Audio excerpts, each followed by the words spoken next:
Christmas my true love gave to me. 5 golden rings, 4 calling birds, 3 French hens, 2 turtle doves, and a partridge in our pear tree.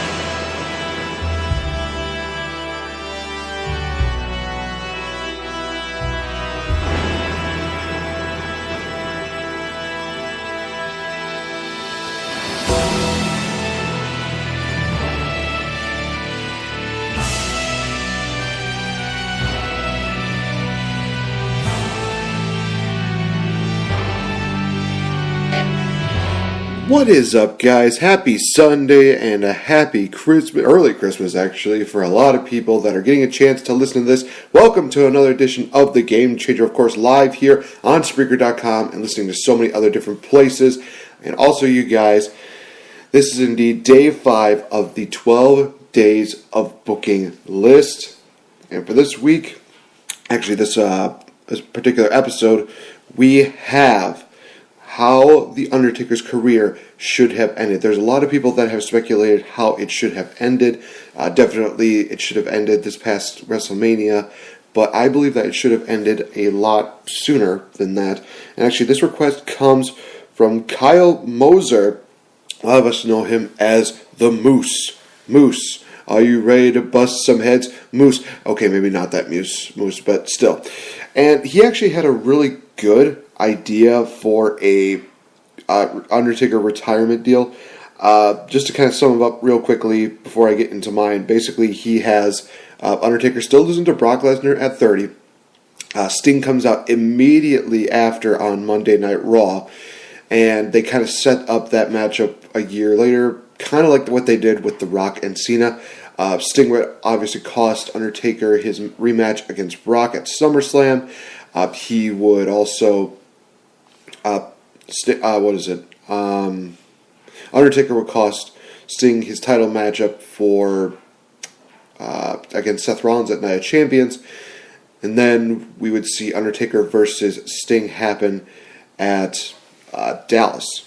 So this was a pretty good story, I thought, but I think I have one that could probably top that. So, ladies and gentlemen, this is how I would have booked The Undertaker's retirement. So, I can also say right now that there's going to be one individual in particular who is going to love this one. I will definitely be tagging him in this podcast as well. So, by all means, you know who you are, and you're welcome. So, we'll start off at WrestleMania 31, actually.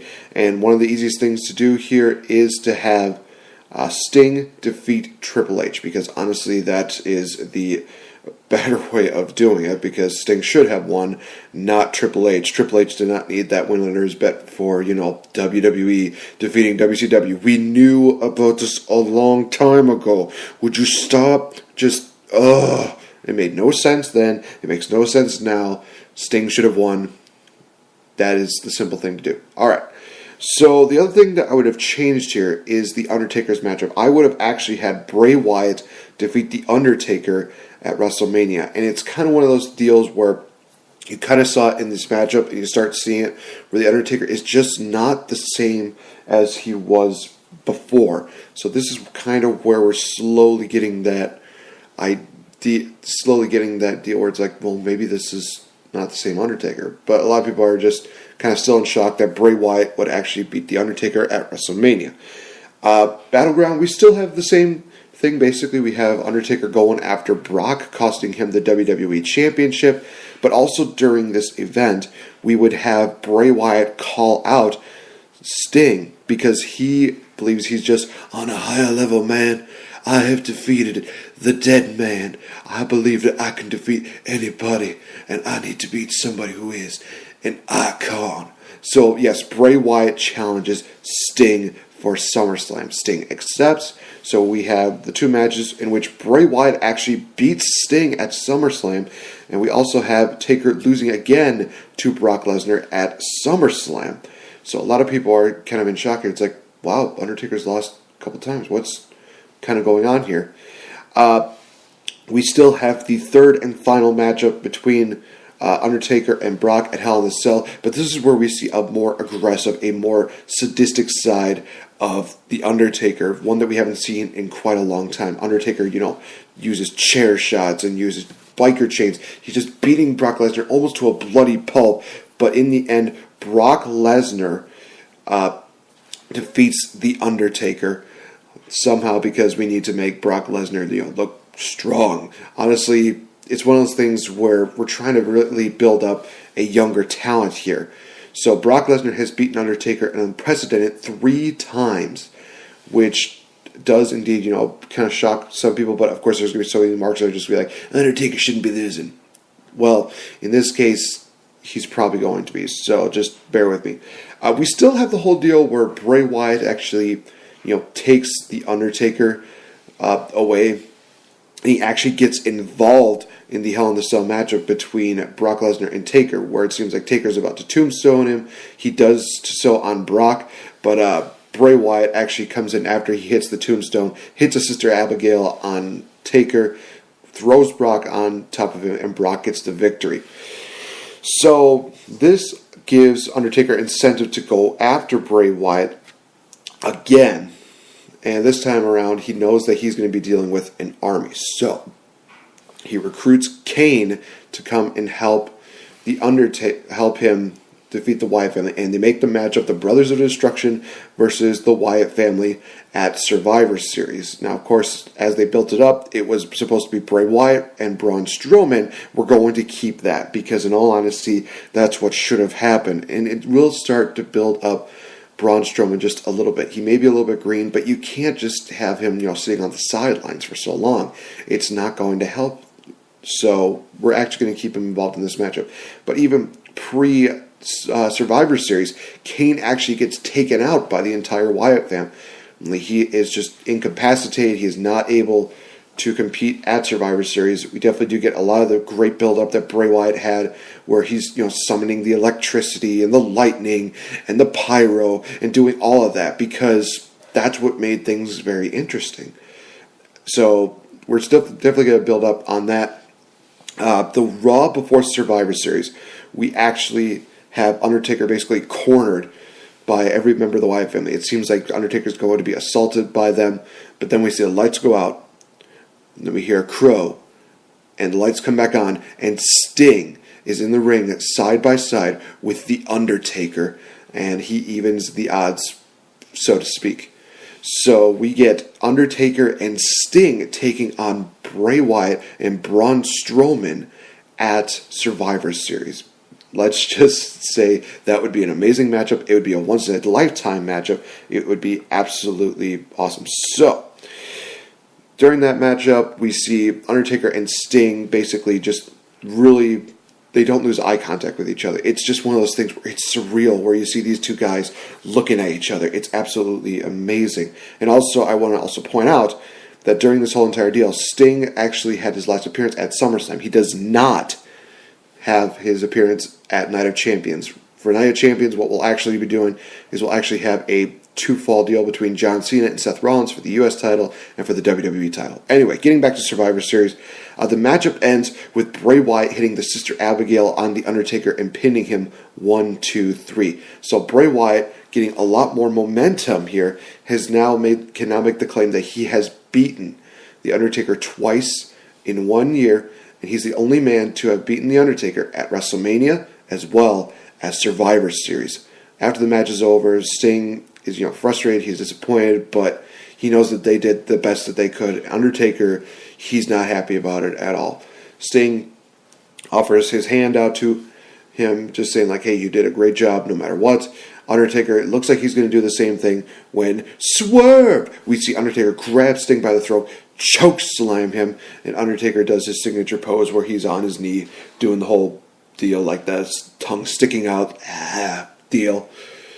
And that is the last that we see of Undertaker and Sting until Royal Rumble. So Undertaker comes out and he competes in the WWE World Heavyweight Championship Royal Rumble matchup.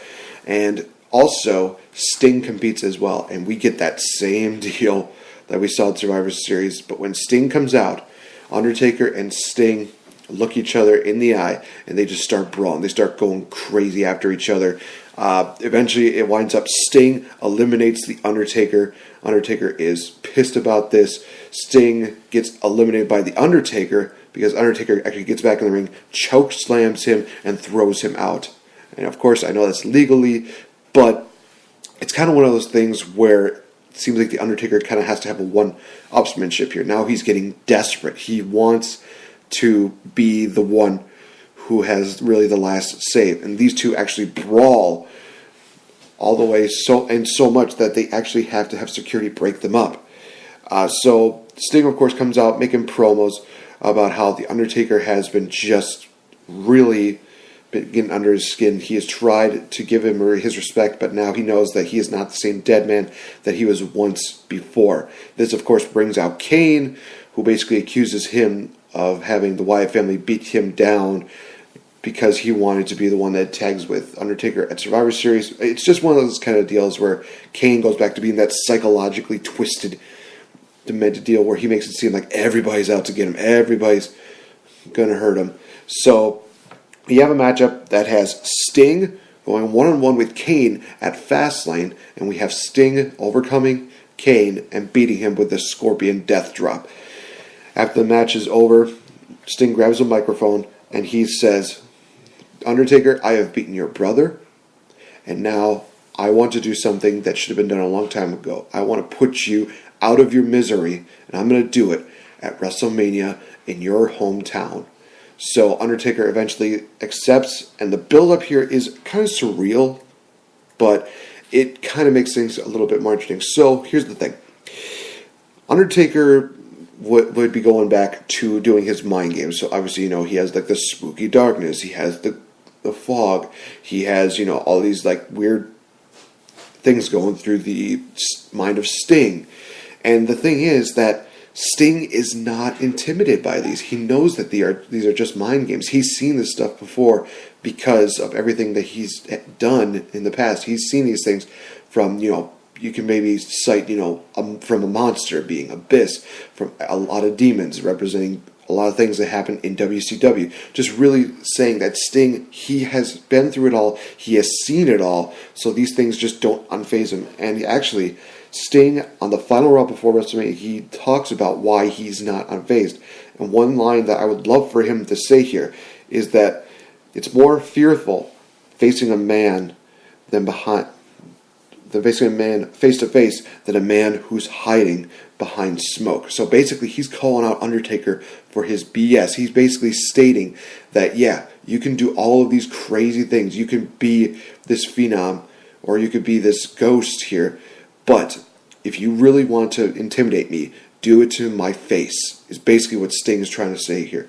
And for this, we hear the gong, lights go out, lights come back on, and we end Raw with a face-to-face confrontation between Sting and The Undertaker. Because that is how you build up WrestleMania. Sadly, not Triple H versus Roman Reigns, which I would have actually had at Fastlane, because that would have determined the number one contender for the WWE World Heavyweight Champion, who I would have had in this timeline be Bray Wyatt. It makes most sense. He's actually had a really good year, so it would cap off with him winning the Royal Rumble, and then Triple H and Roman Reigns would have their match at Fastlane. That way we wouldn't have to worry about it. Roman Reigns would then go on to face off against Bray Wyatt at WrestleMania, and at this one, I would actually have Bray Wyatt go over Roman Reigns, starting a just great matchup series for Bray Wyatt and giving him a WrestleMania reign. But the main event would not be Roman Reigns versus Bray Wyatt. Yes, these guys would definitely be better in the ring, but the main event would be the matchup between The Undertaker and Sting. And it makes a lot of sense because the two of them, they're both kind of getting up there in their years, so they need to work with somebody who is going to work well with them and who is also going to just it's going to have the same pace as them. So obviously this matchup won't be like a 30-minute matchup. It's not going to be an hour-long matchup. I probably have this matchup at around the 20-minute marker. more or less. So Sting and The Undertaker, they lay it all on the line. We see Sting, diving from the top, but we see Undertaker doing the same thing. We see, chokeslam and last rides, and we also see Sting hit the Stinger Splash, the Scorpion Death Lock, the Scorpion Death Drop. Everything they're just laying out at each other. We even see The Undertaker hit a tombstone, and Sting kicks out. They have just been laying it all on the line for this matchup. And in the end, we see Undertaker hit another chokeslam to Sting, and we see Undertaker go for his cutthroat deal. Sting gets up, and it's almost reminiscent of the Shawn Michaels and Undertaker deal at WrestleMania 26. Sting just gets up, grabs Undertaker by his leg. He's getting up. Undertaker is just thinking, what do I have to do to put him down?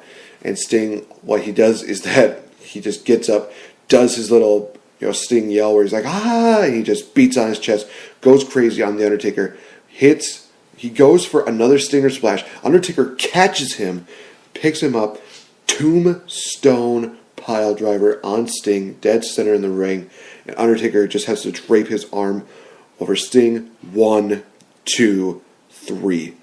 Undertaker defeats Sting at WrestleMania. And honestly, it works fine for Sting because he has a really good matchup with The Undertaker and a great matchup with Triple H the year prior. So it's one of those things where it's like he's 1-1. It's not a bad thing. And Undertaker finally gets what he believes is his mojo back. He feels like he has done everything there is to accomplish in the WWE. Undertaker just basks in the glory of being in his hometown and just looking out to the crowd, and people are just absolutely enjoying the match that they see. And Sting finally extends his hand. He says, "You were the better man, and I'm willing to admit that you have earned my respect." Undertaker finally accepts the handshake to Sting, and Sting leaves the ring to have the Undertaker bask in his glory. And this is where I would have Undertaker do his deal, where he leaves his gloves, he leaves his hat, he leaves his coat in the ring, and I would have the Undertaker leave WrestleMania definitely showing that he has retired and that he has accomplished everything. And he ends it on a major high note. He doesn't end it with the matchup he has with Roman Reigns. This is how I would definitely end it, where it's basically two major phenomenal icons just putting it all on the line and creating a great WrestleMania moment. So that is how I would book The Undertaker's retirement. Now, I know a lot of people are definitely stating that it seems unfair to have Undertaker lose so much. But here's the thing. Undertaker has given so much for the business that is WWE, and he's gotten a lot from the business. In all honesty, having him go through this deal where he has had the worst year of his entire career would definitely just create for something more memorable at WrestleMania. And especially when you have a match between him and Sting, it definitely makes it feel that much more special in and of itself. And Sting is not going to, be one of those guys who says, I'm not going to put anybody over. He wants to put guys over. So him losing to Bray Wyatt isn't really going to hurt him at all. Sting has definitely created a legacy of being that guy who says, I want to create the next generation. I want to mold the next generation. And now, obviously, here, you guys, we also have Sting still healthy. He can still probably go for one more year. We can maybe have Sting versus Bray Wyatt for the WWE title at SummerSlam, which would be a absolutely amazing matchup, to be honest. So we're basically building up, again, Bray Wyatt here, but also we're giving Undertaker a pretty good run. He's had some good matches throughout his final year, and we give him a great farewell send-off matchup with him and Sting. So that is how I would book it. Let me know what you think. I know there's a lot of people that are probably going to hate it, but again, one person in particular is going to love the fact that Mr. Bray Wyatt has definitely been put over. So thank you guys so much for joining me here. Day 6 is actually going to be coming out hopefully tomorrow, which is on Monday after I'm recording this. So be sure to tune in for that. It is going to be another rebooking in which we will be talking about a certain GOAT and how his run should have happened going into WrestleMania. So thank you guys so much, and I will see you guys in the next episode. Until then, bye-bye.